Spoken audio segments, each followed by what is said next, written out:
आज का हमारा जो पहला प्रश्न है वो है, हाल ही में समाचारों में चर्चित ईगल अधिनियम का संबंध निम्न में किससे है। तो ईगल अधिनियम हाल ही में समाचारों में था, तो रूस यूक्रेन संघर्ष विराम नहीं है। अमेरिका में वैधानिक रोजगार, ये सही उत्तर है। यूक्रेन नाटो सहयोग एवं सुरक्षा समझौता, ये भी नहीं है।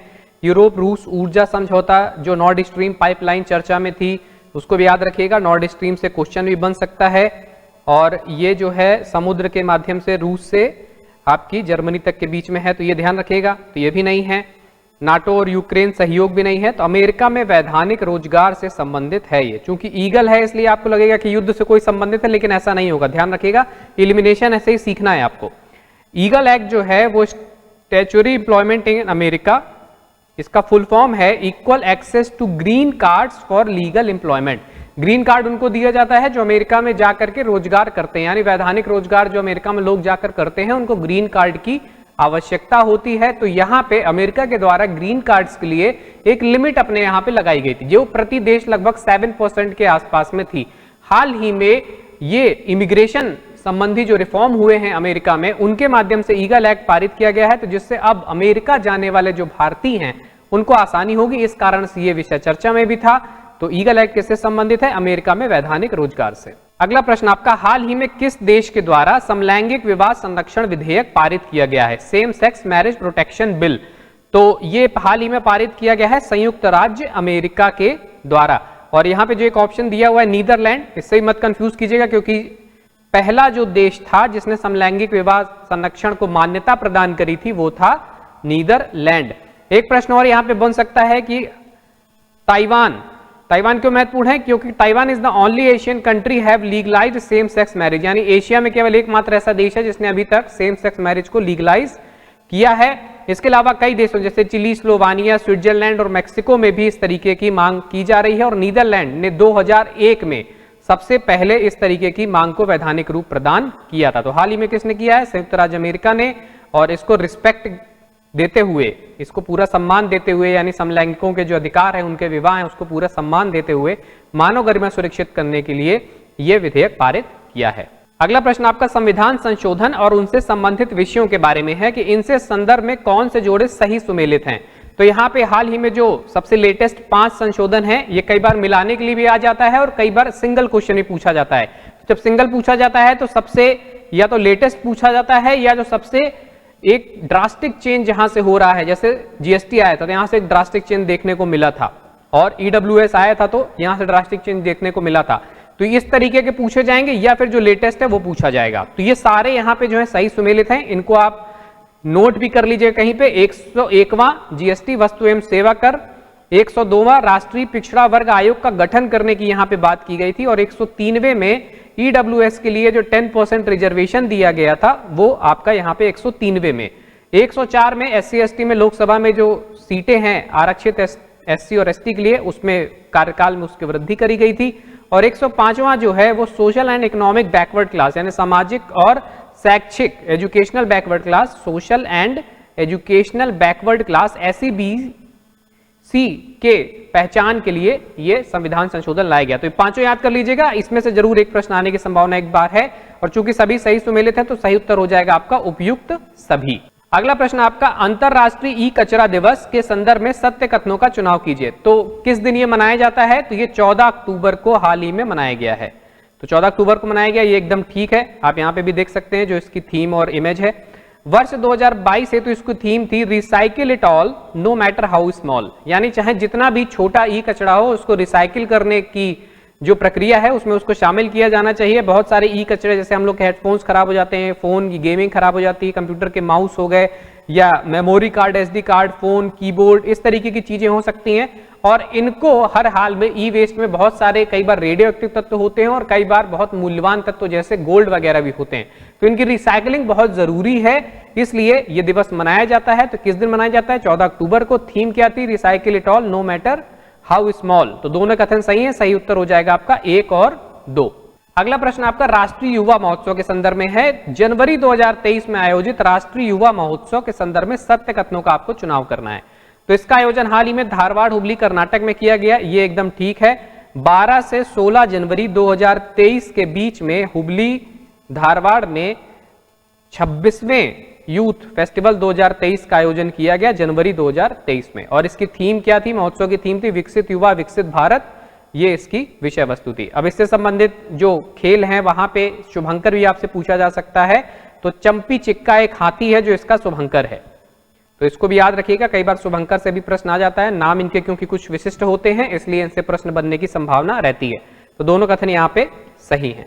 अगला प्रश्न आपका, हाल ही में भारत सरकार के द्वारा केंद्रीय गुप्तचर प्रशिक्षण संस्थान सेंट्रल इंटेलिजेंस ट्रेनिंग इंस्टीट्यूट की आधारशिला कहां रखी गई है या किस राज्य में किया जाना इसकी स्थापना प्रस्तावित है? तो केंद्रीय गुप्तचर प्रशिक्षण संस्थान बेंगलुरु, तो बेंगलुरु कहां पे है? कर्नाटक में। तो जो केंद्रीय हमारे गृह मंत्री हैं अमित शाह जी के द्वारा हाल ही में इसकी आधारशिला रखी गई, इसका शिलान्यास किया गया वहां पे, और यहाँ पे गुप्तचर प्रशिक्षण को संचालित किया जाएगा। तो चूंकि पहला है इसलिए महत्वपूर्ण है। राज्य पूछा जा सकता है, उत्तर प्रदेश देकर कंफ्यूज कर सकता है, तो इसको कंफ्यूज नहीं होना है आपको।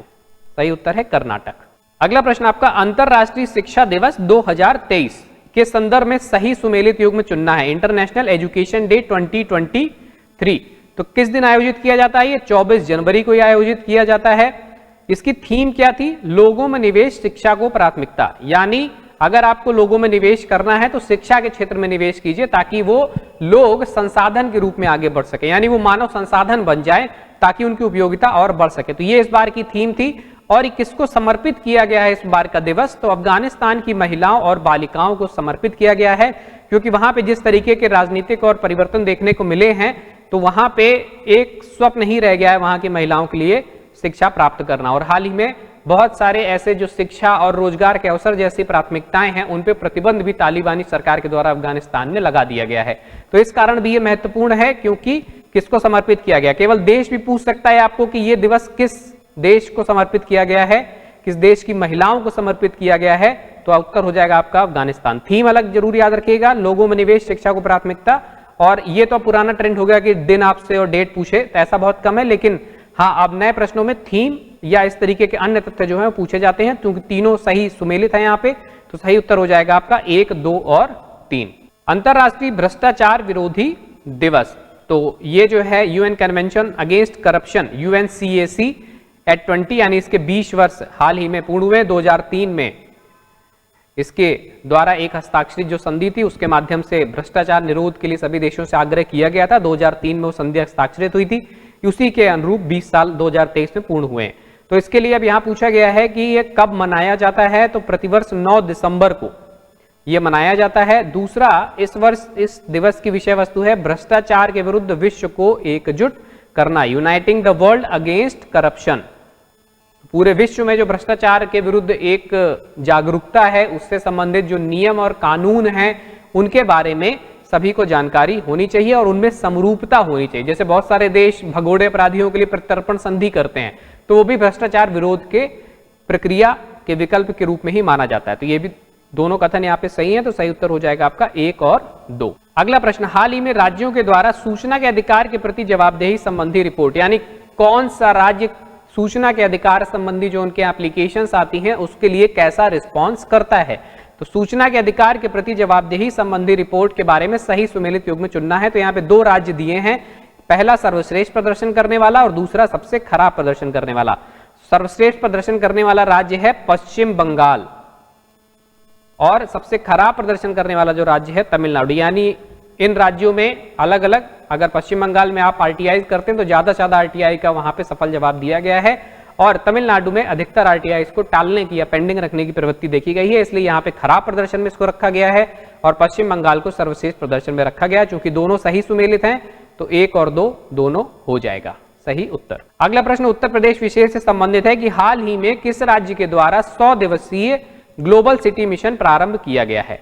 तो ये उत्तर प्रदेश के द्वारा किया गया है। Uttar Pradesh government has launched statewide 100 day UP global city campaign. किस लिए लागू किया गया था? चूंकि अभी G20 की अध्यक्षता भारत कर रहा है, उत्तर प्रदेश के भी 4 शहरों में G20 की बैठकें होनी है। उन चारों शहरों के नाम आपको अलग से याद होने चाहिए, प्रश्न बन सकता है। इसके अलावा चूंकि इससे संबंधित बहुत सारे समूह की बैठकें यहाँ होनी है, प्रतिनिधि यहाँ पे हैं, निवेशक के लिए यूपी का ग्लोबल इन्वेस्टर समिट यहाँ पे हुआ था, इसलिए सभी शहरों को लिए एक 100 दिवस का प्रोग्राम बनाया गया था कि जो उच्च स्तरीय शहर हैं उनको वैश्विक मानकों के साथ में समरूपता प्रदान की जा सके। यानी जो वैश्विक मानक होते हैं शहरों के वो सभी मानक इन भारतीय शहरों को भी मिल सके। उत्तर प्रदेश के जो ये शहर हैं, इसलिए कैंपेन लॉन्च किया गया था। तो आपसे राज्य पूछा जा सकता है और कार्यविधि पूछी जा सकती है, कितने दिन के लिए लागू किया गया था। ध्यान रखिएगा, 100 दिवस के लिए global city mission Uttar Pradesh के द्वारा उत्तर प्रदेश के शहरों को अंतरराष्ट्रीय मानक के अनुरूप लाने के लिए। अगला प्रश्न भी उत्तर प्रदेश विशेष संबंधित, हाल ही में उत्तर प्रदेश के किस जिले में सांसद खेल महाकुंभ 2022-23 का आयोजन किया गया? तो ये एक ही जिले में होता है हर बार, बस्ती जिले में। तो प्रधानमंत्री मोदी जी के द्वारा वर्चुअल माध्यम से इसका उद्घाटन किया गया था बस्ती जिले में। कब? 18 जनवरी को। तो जिले का नाम याद रखिए क्योंकि उत्तर प्रदेश से संबंधित है, इसलिए यह महत्वपूर्ण है। अगला प्रश्न प्रतिष्ठित बुकर पुरस्कार से संबंधित है, या इसको मैन बुकर पुरस्कार भी कहते हैं, शॉर्ट में इसको बुकर पुरस्कार भी कहते हैं। और ये किस लिए दिया जाता है? फिक्शन राइटिंग के लिए, यानी कि जो एक ऐसी राइटिंग, फिक्शन राइटिंग जो करते हैं लोग, यानी कल्पनाशीलता के आधार पे जो लेखन होता है, उसके लिए ये पुरस्कार प्रदान किया जाता है। और ये हाल ही में उपन्यास को दिया गया। तो उपन्यास कल्पनाशीलता पर आधारित होते हैं। तो उपन्यास कौन सा है? The 7 moons of Maali Almeida. तो ये उस उपन्यास को दिया गया है। उसके राइटर कौन है? शेहान करुणातिलक, श्रीलंका से। तो शेहान करुणातिलक है ये, इनको मैन बुकर पुरस्कार दिया गया है। इनकी किताब 7 मून्स ऑफ माली अल्मेडा के लिए बुकर प्राइज 2022। तो लेखक भी पूछ सकता है, बुकर प्राइज भी पूछ सकता है, एक चीज, दो चीज, और तीसरा आपसे किताब भी पूछ सकता है। तो तीनों चीजें आपको यहाँ पे याद रखनी है। सही उत्तर हो जाएगा शेहान करुणातिलक, श्रीलंका। अगला प्रश्न, वर्ष 2022 में विश्व ब्लॉकचेन शिखर सम्मेलन का 22वां संस्करण कहां आयोजित किया गया? तो यह आयोजित किया गया था दुबई, यूएई में। World blockchain summit Dubai 2022 edition, और ये 17 से 18 अक्टूबर 2022 के बीच में दुबई में किया गया था। और क्या क्या मुद्दे थे? क्रिप्टो, डेफी, एनएफटी और मेटावर्स। ये सब किस तरीके से ब्लॉकचेन प्रौद्योगिकी पर आधारित होकर संचालित किए जा सकते हैं। खासकर क्रिप्टो संबंधी जो चुनौतियां देशों के सामने हैं, बहुत सारी डिजिटल मुद्राओं का जो प्रचलन हो रहा है और इनके मूल्य में उतार चढ़ाव होता है, इस कारण से ब्लॉकचेन को समझना सभी देशों के लिए बहुत आवश्यक है। तो इसलिए समिट आयोजित की गई थी और इसमें मुख्य विषय क्रिप्टो भी रखा गया था, मेटावर्स भी रखा गया था। सही उत्तर हो जाएगा दुबई, यूएई। अगला प्रश्न है आपका, उत्तर प्रदेश के संदर्भ में गलत सुमेलित युग्म का चुनाव करना है, गलत बताना है आपको। तो पहला क्या है? राज्य के प्रथम मुख्यमंत्री, तो ये पंडित गोविंद वल्लभ पंत थे, ये एकदम सही दिया हुआ है। दूसरा, राज्य की प्रथम महिला राज्यपाल, तो प्रथम महिला जो राज्यपाल थी वो थी सरोजिनी नायडू, सरोजिनी नायडू। तो प्रथम महिला राज्यपाल कौन थी? सरोजिनी नायडू। आनंदीबेन पटेल जो है ये वर्तमान राज्यपाल हैं, हालांकि ये भी महिला हैं लेकिन प्रथम नहीं है ये, तो ये वर्तमान राज्यपाल हैं, इसलिए ये हो जाएगा आपका गलत। दूसरा, राज्य की प्रथम महिला मुख्यमंत्री, तो सरोजिनी नायडू तो राज्यपाल थी, मुख्यमंत्री नहीं थी। तो प्रथम महिला मुख्यमंत्री कौन थी? हम अगर इसको देखें तो वो थी सुचिता कृपलानी, सुचिता कृपलानी।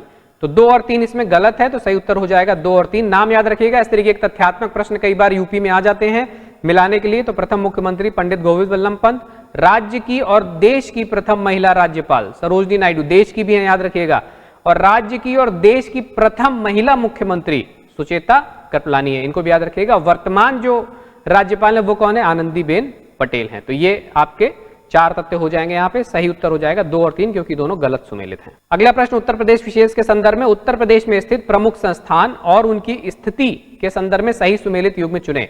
तो नेशनल शुगर इंस्टीट्यूट चीनी से संबंधित, ये कानपुर में है। दूसरा, भारतीय सब्जी अनुसंधान संस्थान, ये वाराणसी में है, ये भी सही सुमेलित है। तीसरा, भारतीय चारागाह एवं चारा अनुसंधान संस्थान झांसी, ये भी एकदम सही है। तीनों सही सुमेलित हैं। सही उत्तर हो जाएगा 1, 2 और 3। तो गुरु सीरीज की श्रृंखला में जुड़ने के लिए आप सभी का हार्दिक धन्यवाद। आपको वीडियो अगर पसंद आए तो लाइक कीजिए, शेयर कीजिए अपने मित्रों के साथ जो इस बार एस्पिरेंट्स हैं यूपीएससी के या यूपीपीएससी के भी, और सब्सक्राइब कीजिए हमारा यूट्यूब चैनल प्रशासनिक गुरुकुल। आज की कक्षा में जुड़ने के लिए आप सभी का हार्दिक धन्यवाद।